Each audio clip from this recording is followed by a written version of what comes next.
Our world is becoming overrun with garbage.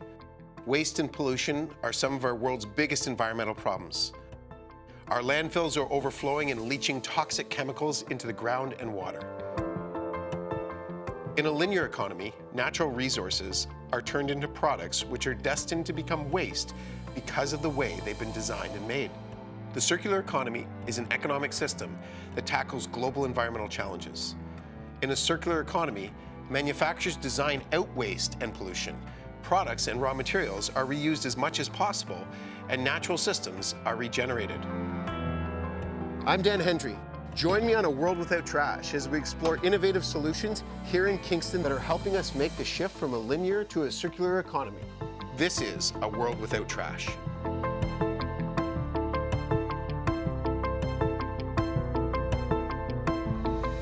As we increase the electrification of our society, batteries will continue to be an important component of this transition to a sustainable future. However, it takes a lot of energy and creates pollution to mine materials out of the ground to make batteries, and traditionally, they have been hard to recycle. Kingston's very own Li-Cycle is an industry leader in lithium-ion battery recycling. In fact, they're helping create a circular supply chain by recovering over 95% of raw materials used in batteries. We're taking these batteries that in North America are traditionally have been landfilled. Yeah. You go to Germany and 95% of lithium-ion batteries are recovered. In North America, historically, we're at 20%. We get everything from consumer batteries, which are your cell phone batteries, your drill battery that you have at home, all the way up to modules that are in an EV vehicle. It goes up that big conveyor, right? So that's where the magic happens. So we have a shredder there to destroy the batteries and break them down into their component parts. We're focused on creating a circular economy for lithium-ion batteries, recovering the critical materials plus the other materials in there, less value materials, and returning them to the economy so they can be reused and remade into batteries. What are some of the pieces that are in a battery? You have your cathode and your anode, which are your electrodes. And Okay. so one is copper, that's the anode, and it has graphite on it, so it's coated in carbon. Okay. The other side is aluminum. That is what has the cathode powder on it. Your lithium, your manganese, your cobalt, and your nickel. Our process can handle all of those. And then in between those is a plastic separator, which stops each cell from shorting out between each other. So that actually floats up to the top, Yeah. and that's how we're able to separate that out. And then that's sent off for further recycling. The dense material sinks down, Yeah. and then we do a series of just mechanical steps to kind of separate it out into its component parts. So we end up with a copper and aluminum mix. And then our final product, which is our main saleable, is the black mass, the cathode powder. The second portion of our technology is the refining technology, where we actually make the cobalt, nickel, individual battery-grade chemicals from that black mass. These are the chemicals that are used directly by battery manufacturers to make those batteries. So we have contracts established to close that loop and actually sell them back to the battery manufacturers. Why is this so important to bring things back around into the economy? Cobalt, nickel, lithium are the core focus areas of let's call critical materials. And for the goals we have for electrification, as we scale up production through what you see now in the market, different companies launching multiple models, there's a projected supply gap in these materials. So it's important to continue to find more sources of cobalt, nickel, and lithium to feed this growth so we can achieve our goals, but at the same time find more sustainable sources. So obviously primary resources or mining has its negative environmental effects. So is there a way to improve that? And one way to do that is to recycle the materials and put them back into the supply chain. The incumbent technology, what they do is they actually incinerate the battery, and over half the battery is actually carbon. And that just ends up as CO2 emissions, greenhouse gas emissions. There's fluorides in there. There's some nasty chemicals. The benefit of our process is that we do it all just on physical separation. We're able to recover, up to 95% plus of the battery materials. Those components go into a new battery, and they can end up back here again? Yeah. So, and could it keep on just going like that? It can keep going. What gives you hope moving towards the circular economy? We've demonstrated that there is a solution for this. I think there's a will within the industry, whether it's your consumer electronic companies or your automotive OEMs or your battery makers, generally there's a will to create this circular economy. And what we just need to do now is scale it and prepare for the future. So I think there's definitely a pathway to that, and it's an exciting pathway to help be a part of building that business and industry as well.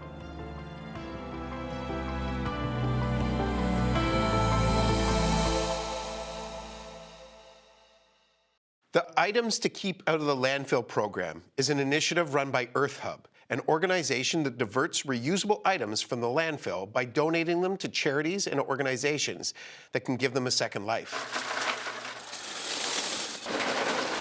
I've always been a person who doesn't like throwing stuff out. I always want to reuse everything I can. Earthub is an environmental organization I started as a platform for environmental awareness, eco-friendly living hacks, and sustainability. We've got lots for you to pick up today. Oh, wow, look at this. Excellent. The Items to Keep Out of the Landfill program, it's like a waste diversion system within your local community. We collect these items for reuse or proper recycling with TerraCycle. Recently, I spent a morning with Earthub Kingston chapter volunteers, Rebecca and Stephanie, helping them collect these hard-to-recycle items from local drop-off locations. All of this stuff will stay in town except for the pill bottles. That's excellent. What are we dropping off here? Bubble wrap for packaging. Hey Vanessa, we're just here for a pickup. Hey there. What do we have here today? We collect air pockets, paper, styrofoam wrap. There's an egg carton, coffee bags, prescription pill bottles, and there's a bread clip in there. Let's go. Okay. What are we picking up here? We're going to grab some of their buckets that they use for batter, flour, whatnot, and we use them for our Earthub tubs that people make a donation for and put in their homes to collect their own Earthub. Take care now. Thanks, have a good day. Big load here, it seems, eh? A lot of different things. A lot of pill containers, eh? They are clean, residue-free, label-free, ready to use. I get kind of angry sometimes to see all of the waste we're producing and how people consume these days. Prescription pill bottles.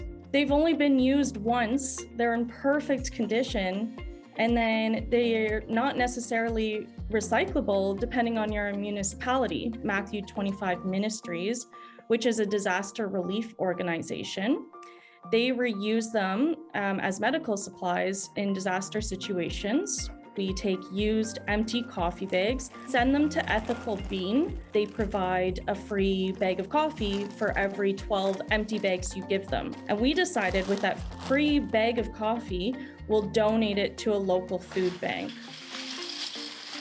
You're stretching the life of all these different products out, eh? Because really all this stuff, if it wasn't recycled, it would just be thrown in the landfill. I started learning a lot more about what actually happens to the things when they leave our house. Yeah. The things that aren't being recycled, the things that are ending up in the oceans and the landfills that I thought were being recycled. It comes down to how much, just can't be recycled because of how they were designed. I think we just need to start thinking about things right from the start. Like when the manufacturers are deciding how to create them, they need to be created in better ways so that we can recycle them, so that they last longer.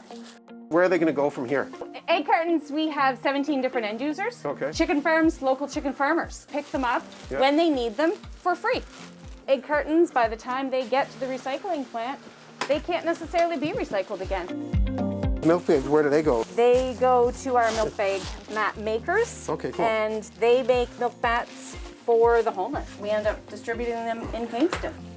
That's amazing. So people actually they weave mats They together? do. They have to be cut and they get tied together in a certain function. There's a frame and they weave them all into a mat. With Amazon and other companies now shipping everything everywhere, there's so much waste really left over from, right there, the shipping. We collect 4 different types of packing materials. We collect the air pockets. Okay. We collect bubble wrap. Yeah. We collect, we call it foam wrap. Okay. And we collect paper. Okay. And different end users are looking for different products depending on what they're shipping. Yeah. And we need more end users.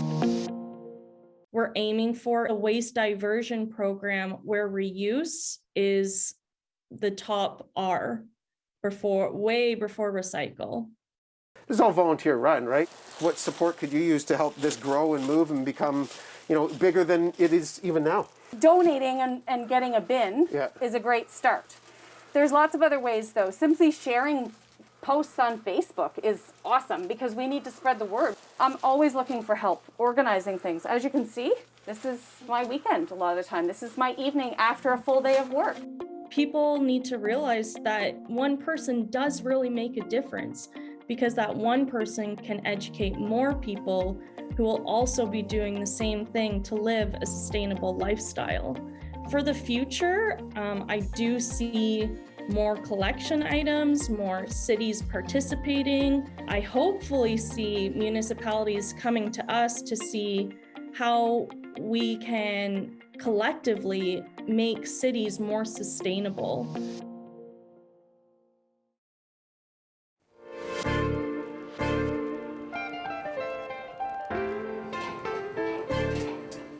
The vision for Ms. Bao grew out of wanting to address the problem of waste management in today's hospitality industry. We do not use any single-use plastics. The straws we use are made of apple pulp. Their goal is to create a zero-waste restaurant by rethinking traditional restaurant design and operation. Our goal for Ms. Bao restaurants is to achieve 100% waste diversion rate. 100% waste diversion rate simply means that you do not toss anything in your garbage to be buried in a landfill. It is a very ambitious goal. We don't know whether it's going to be achievable or not, but we have the dream to achieve it in about 2 to 4 years of operation. Our waste, on weekly average, is about half a garbage bag. That's a lot less than a normal household weekly disposals. Without any external audit, our estimation for our current waste diversion rate is about 95%. It's actually not as hard as people think, to achieve 95%. The hardest part is actually the remaining 5%. The first major part is organic waste.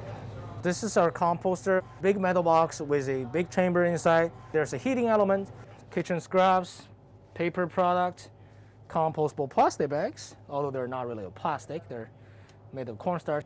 In about 24 to 48 hours, the end product will be ready. This is what the end product looks like. Odorless, natural food fertilizers for plants. We have a local farmer from Urban Main Street Farm. He will come in weekly to collect those bins. The reason they look really red right now is because our paper napkins are red. That machine alone takes care of about 60% of our entire waste. The remaining 30% is non-compostable but recyclable materials. Anything commercially packaged, as long as the Kingston local municipality can accept this recyclable material, and we have a staff go to the Kingston Recycling Depot every week. What you have left is non-compostable and non-recyclable waste, maximum 5% of the total volume of all the waste. And that is the most difficult to get rid of. This is the only landfill bin we have in the entire restaurant. From time to time, we will do a waste audit to check on our staff. This is a McDonald's wrappers. These are paper product. They actually are not supposed to be here. We collect all paper product and compost them to neutralize our composter acidity. Tofu products that are heavily packaged. The top film is a thin plastic that are not recyclable, so they are considered to be landfill. The bottom plastic, it is recyclable here. However, because the sheer volume we go through on a weekly basis, the tofu is probably one of the biggest contributors for waste. It is not something we can easily find a substitution with. It is not quite feasible for us to make our own tofu product. It involves a lot of labor, equipment, and also space. So again, I'm really hoping that maybe Kingston will have its own artisan tofu store. I'm sure many people will appreciate it. There are a lot of meat products we purchase locally. They are heavily packaged with plastic materials, which often are not recyclable. The Kingston municipality do not treat vacuum sealed pouches or bags as recyclable materials. These are single-use items. If you use one tonight and open it tomorrow, that package will become garbage. Although quite a few of other municipalities in Ontario or in the world, of course, with a high-end facility, they would recycle these. This vacuum seal pouch, it is made from 100% home compostable materials. A single vacuum pouch is about 40 times more expensive than a traditional non-recyclable plastic pouch. Because of being compostable, they do have a shelf life. I have to pretty much treat them as food. We have to keep them away from moisture, from heat. It is 100% going to affect our bottom line, which is profit margin. But we feel like it is a necessary sacrifice that we have to make. More people, more businesses buying them only will encourage more manufacturer or reseller to stock these kind of items. If nobody buy them, of course, they will go out of the business. The goal to have 100% zero waste, it is quite ambitious and maybe a little too idealistic. Now we could abandon a lot of the product we use in a restaurant that are heavily packaged or not recyclable at all and try to hit the 100% waste diversion rate. It is doable, however, as a restaurant, as you can imagine, the flavor profiles can be very monotone. And the product we offer or service we offer here is going to be too simplistic, and I don't think is a viable business option, at least for now. But again, it is not about someone to do 100% perfectly. It's about more people to do it imperfectly. Coming up next on A World Without Trash, Designing the Circular Economy. Open Plastic is a research program that is driving a shift to a zero plastic waste future. They're using the styrofoam as a source of food. And so what we want to do is to try and find out what sorts of genes they have so that we can try and adopt these enzymes and microbes for biological recycling of plastics in industrial settings.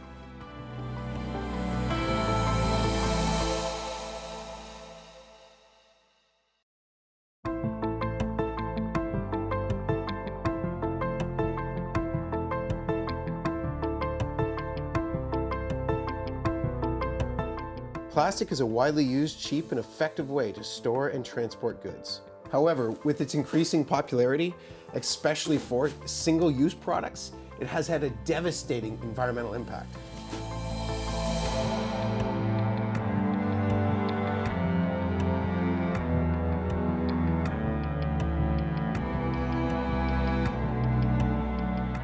Plastic obviously has many important uses. We use it every day.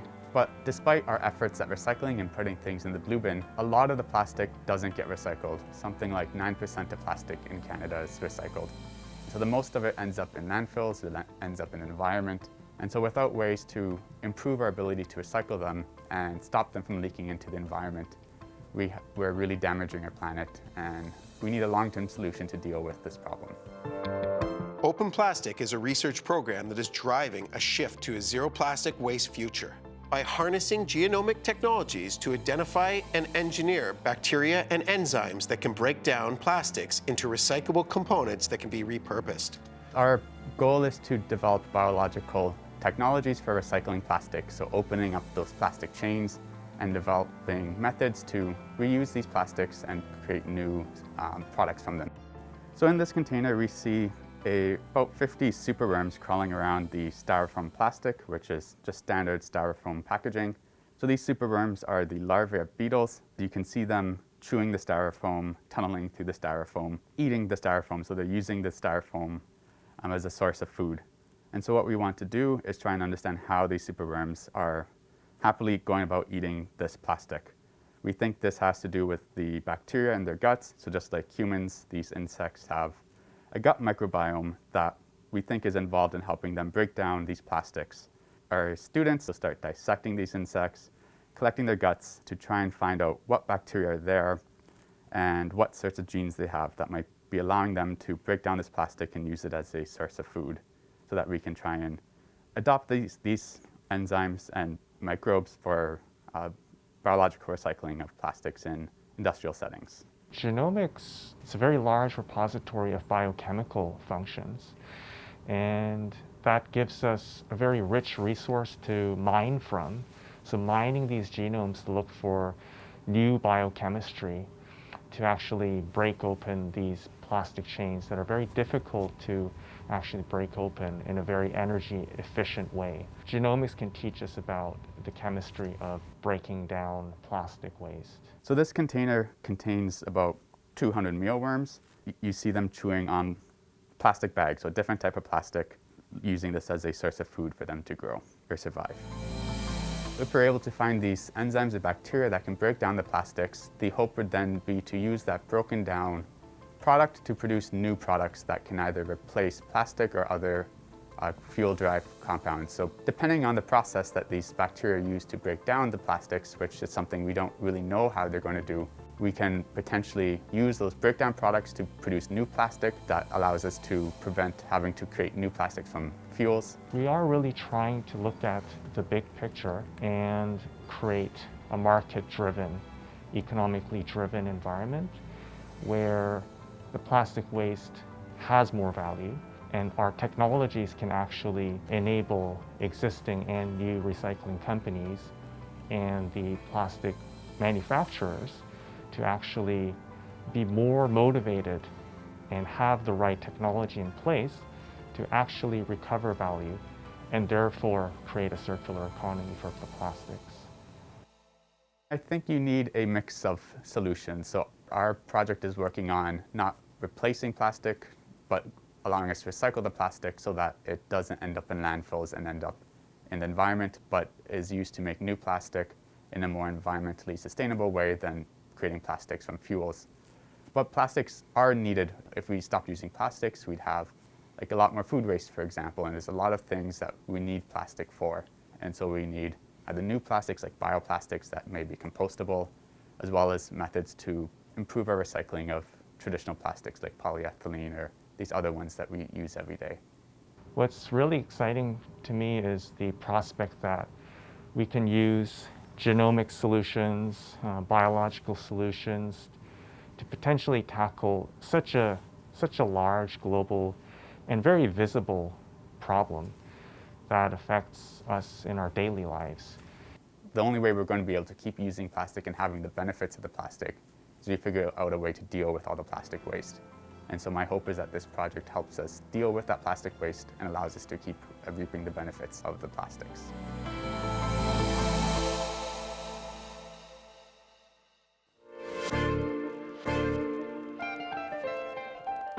While we're able to compost in our own yards, the majority of our organic waste ends up in our already overstuffed landfills. Tomlinson Organics uses state-of-the-art technology to convert food and yard waste into high-grade compost, mulch, and topsoil, recycling valuable resources back into the supply chain and reducing the amount of waste sent to landfills. Tomlinson Organics receives organic waste from Eastern Ontario, and we turn that into a rich soil additive that's called compost. The food waste in Ontario is approximately 30 to 35% of our overall waste stream. It's a big contributor to greenhouse gas emissions, and that's why it's important that we take this and turn it into a resource. This building holds all of our wet organics, Kingston curbside residential organics.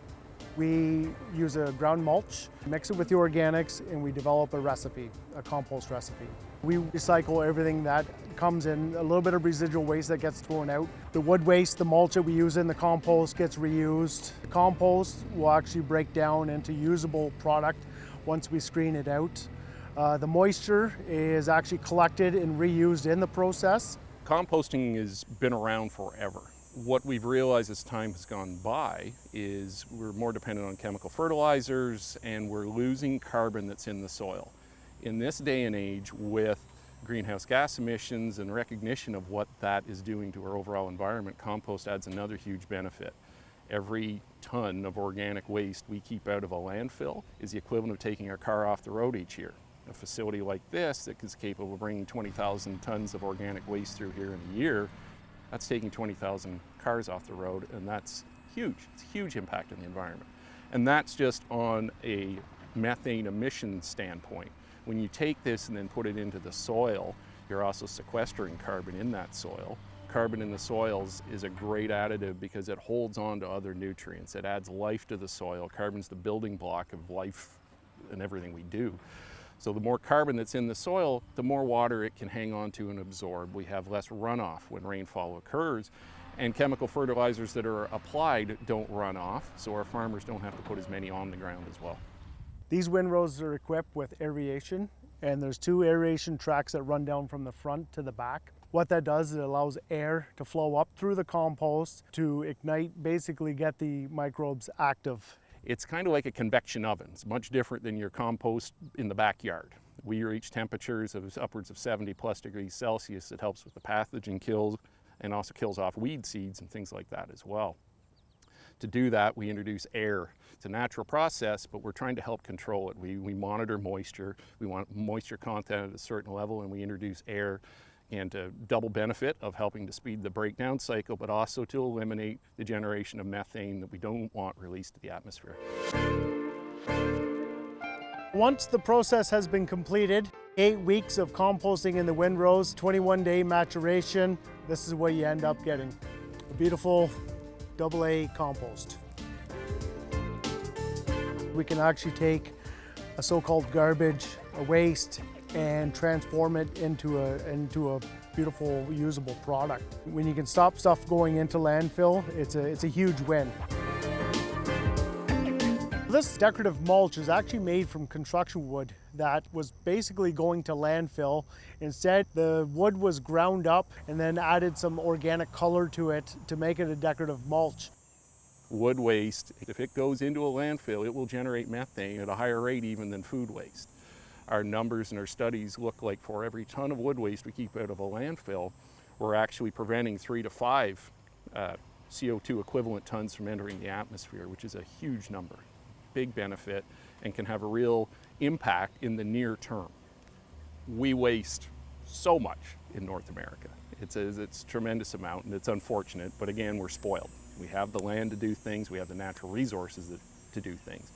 It's cheap to landfill in North America. It's easy, and it can be done environmentally responsibly, but we're burying resources that we can reuse and put to a better use. Might cost a little bit more, but the overall long-term benefits are huge.